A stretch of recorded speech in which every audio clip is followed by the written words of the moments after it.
Hello mga maring summer, sobrang init. I'm thinking about something to do.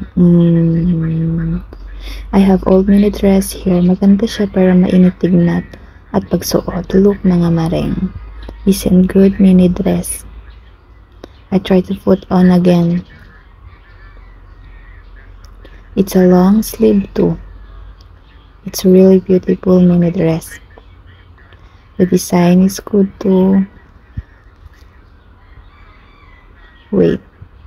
See mga maring. Have garterized collar. Looks so hot. Sayang naman to. It's original from...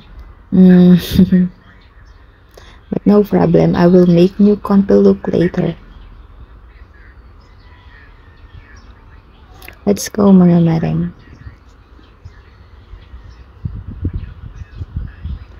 Now, let's cut the collar kasi magagamit natin to sa ating top. Maganda siya dahil garterized na siya.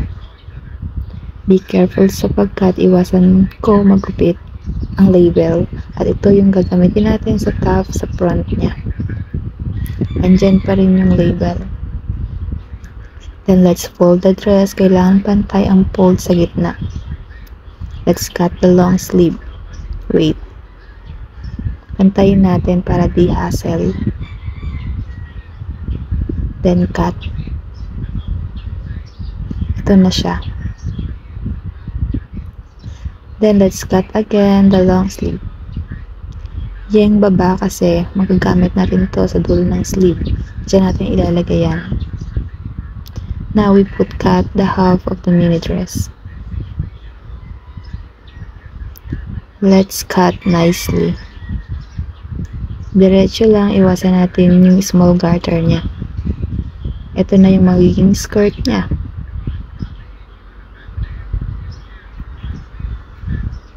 Now, I use the aging machine. It's 4 thread. Now, I'm doing the top. Pasadahan lang natin yan straight. Sobrang bilis lang na to.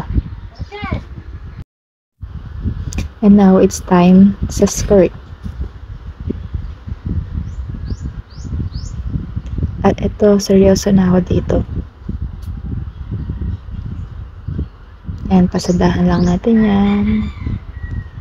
Ayan, malapit na tayong matapos. I put the ribbon here too. And done. After that, we use the ordinary sewing machine. Straight lang lahat. Need natin i-stitch yung ibaba ng top. And for the skirt, need to fold para di kita yung garter niya. Ito na yung finished product.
don't you want?